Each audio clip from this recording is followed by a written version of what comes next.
All right, today we're going to dig into the story of Sterling and Wilson Renewable Energy, or SWREL for short.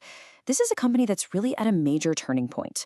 We're talking about a massive shift, moving away from a difficult legacy of debt and into a future that's all about green energy, backed by some of the biggest names in the industry. So, let's break down what this renewal is all about. So here's how we're going to tackle this. First, we'll look at where the company is right now, its strategic inflection point. Then, we'll lay out the bull case, the argument for optimism. After that, we'll cover the bear case, what the risks are. And finally, we'll wrap it all up with the analyst's verdict from our source material.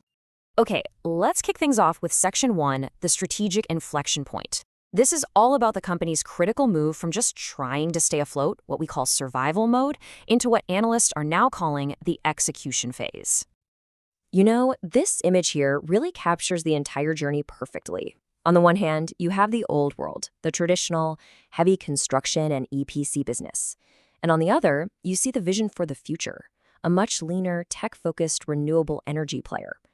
This isn't just a simple business pivot. It's a complete change in identity, all happening under the strategic guidance of Reliance New Energy. Now, what's really interesting here is how this whole inflection point is broken down into three pillars. First, you have the moat, and what that means is its competitive advantage, which they call a double-engine strategy. It's anchored by Reliance on one side and Adani Green Energy on the other. Then there's the pivot. This is about moving beyond just solar power and into more profitable areas like battery storage and green hydrogen. And finally, the verdict, from an analyst viewpoint, which suggests this is a deep value opportunity, where the company's real progress seems to be ahead of how the market sees it. And this chart, this just brilliantly illustrates the central puzzle we're looking at.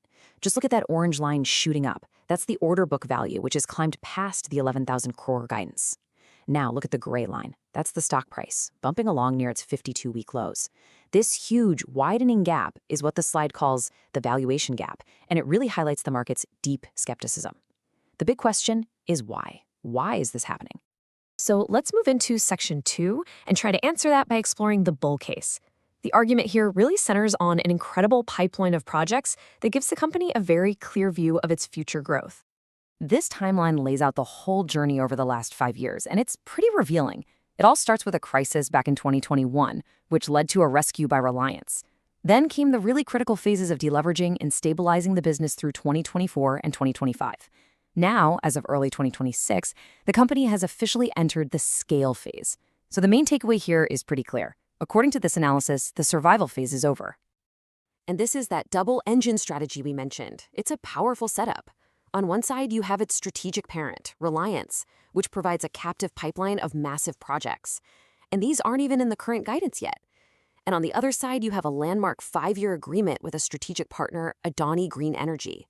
What this does is it de-risks their client concentration and really cements their position in the Indian market. That's a huge change from their old strategy of chasing scattered international projects.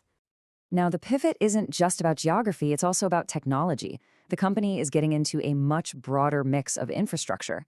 The strategy is built around 3 modules. First, there's BESS, or battery energy storage systems. This is a high-margin area where they've already landed an order. Second is green hydrogen, which positions them to be a key builder for Reliance's huge ambitions there. And third, you've got operations and maintenance, which is their silent cash cow, a 10-gigabyte portfolio that brings in steady, almost annuity-like revenue. Okay, let's do a quick financial checkup with this waterfall chart for Q3 FY26. It's pretty telling. You see they generated strong operational revenue of 2,092 crore, which led to a healthy operational EBITDA. But then you see how these exceptional items, things like arbitration settlements, come in and just wipe out the gains, bringing the final net profit down to a marginal figure. The key point here is that the core business is actually profitable, but the bottom line is getting held down by all this historical cleanup. So to wrap up the bull case, we're looking at a revised revenue guidance of 11,000 crore rupees for the year, with another 15 to 20% growth expected for FY27. As the CEO said, new orders are replacing work faster than execution. But the real trigger for investors is highlighted right at the bottom. The market is waiting for 2 straight quarters of clean, double-digit EBITDA margins, without all that noise from exceptional items, before it's willing to re-rate the stock. Now, of course, we have to look at the other side of the coin. Let's get into Section 3, the bear case. This is where we explore the headwinds and the execution risks that explain why the market is so cautious. The bear case really boils down to three main concerns. First is the high risk from international markets, especially in places like South Africa, where there are geopolitical and logistical challenges. Second is the noise factor. These are these recurring exceptional items, legal costs, that have added up to nearly 750 crore rupees. Now, while they are indemnified, they still mess with cash flow and investor sentiment. And finally, there's market perception. The market just continues to see the company as revenue-heavy but margin-light, and it's worried that volatile commodity prices could hurt their fixed-price contracts. So that brings us to our final section. Let's put the bull and bear arguments together and see what the analysts' concluding verdict is. The classification here is absolutely crucial. The report doesn't see SWRL as a safe, steady growth stock. Instead, it's identified as a cyclical turnaround and a deep value play. And the logic behind that is that the stock is trading well below its historical price-to-sales multiples, even with this massive order book. The rationale for accumulation is for portfolios that have a higher risk appetite and want exposure to the India green energy story. The final thought really says it all. The survival phase is over. The execution phase has just begun.